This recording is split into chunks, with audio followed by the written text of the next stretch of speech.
Assalamualaikum warahmatullahi wabarakatuh. Saudaraku sebangsa dan setanah air, mudah-mudahan kita semua dalam keadaan sehat walafiat. Saudaraku,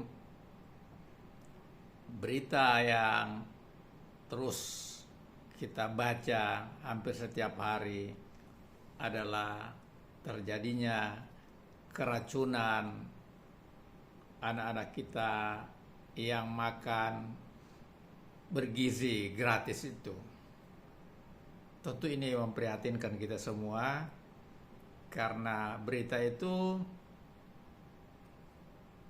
cepat atau lambat akan mendegradasi tentang program MBG, makan bergizi gratis.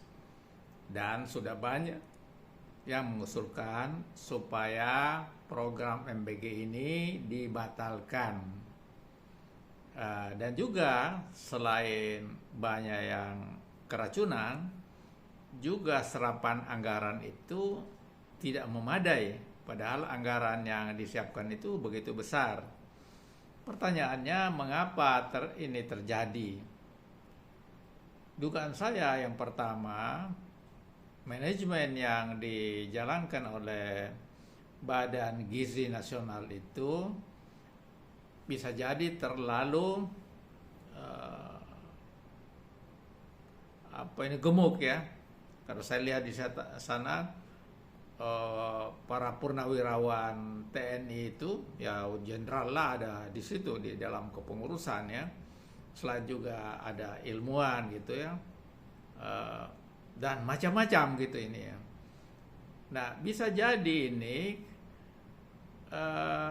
di daerah juga terjadi seperti itu. Jadi bukan mengurus programnya itu sendiri, tetapi akhirnya mengurus di dalamnya sendiri. Bayangkan kalau banyak pengurusnya begitu rapat aja, belum tentu dengan cepat mengambil keputusan. Padahal ini program ini terus terjadi, terus dijalankan dan terus menimbulkan masalah keracunan itu. Dan Gubernur Jawa Barat, karena di wilayah dia itu ada keracunan makan bergizi gratis, dia sedang merencanakan untuk bertemu, untuk rapat dengan Badan Gizi Nasional untuk mengatasi masalah ini. Saya kira memang harus segera diatasi gitu. Dihentikan sementara juga tidak menyelesaikan masalah kalau tidak dilihat apa akar masalahnya. Mengapa sampai anak-anak kita yang makan itu keracunan? Dugaan saya yang awam dalam masalah ini, pertama memang tidak bersih. Kalau tidak bersih tentu dimasak cepat busuk gitu. Kita biasalah kalau di rumah ada masakan yang tidak bersih, itu cepat busuk. Kedua, bisa jadi juga ya karena nggak bersih, kemudian memasaknya itu tengah malam misalnya, nanti makannya jam berapa.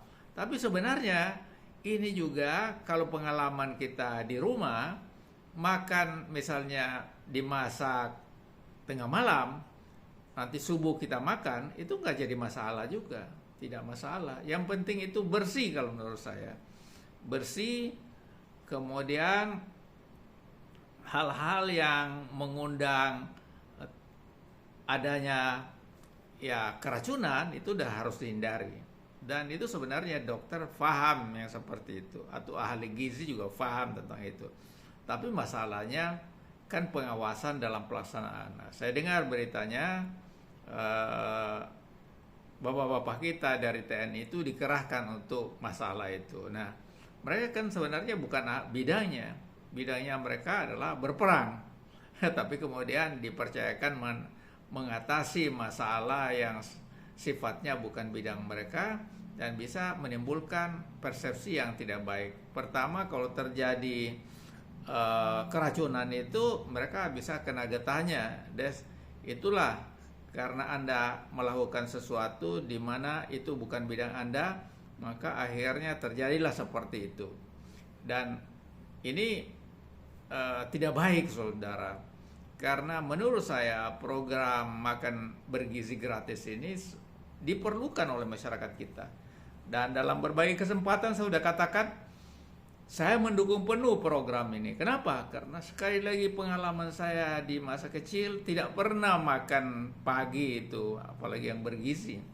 Saya paham itu setelah saya meninggalkan kampung halaman saya dari kawasan timur Indonesia di Jakarta, tinggal di asrama, tiap pagi diberi makanan, walaupun mungkin tidak bergizi yang seperti kita bayangkan, tetapi itu nikmat ternyata. Jadi ketika kita belajar, kita segar, pikiran kita terbuka, dan juga tidak mudah kita sehat.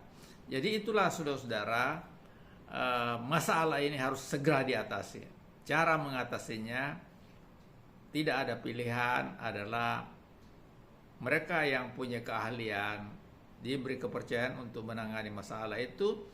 Tetapi tidak hanya masalah gizi, tapi juga manajemennya. Manajemen itu diperlukan untuk mengatasi masalah-masalah, terutama keracunan, agar segera diakhiri, tidak terulang terus-menerus.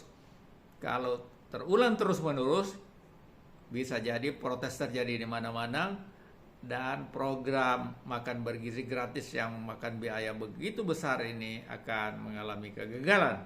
Dan kita tidak mau itu gagal, kita ingin dia sukses. Nah, karena itu pengurusnya harus bekerja ekstra keras. Kalau mereka merasa tidak mampu, ya mundur, tidak ada pilihan. Atau kalau tidak, dimundurkan. Nah, jangan karena ditunjuk kemudian tidak punya pengalaman, tidak punya ilmu masalah itu, akhirnya apa? Program ini menjadi berantakan dan terus terulang keracunan pada anak-anak kita yang mengonsumsinya. Terima kasih atas perhatian kita semua. Assalamualaikum warahmatullahi wabarakatuh.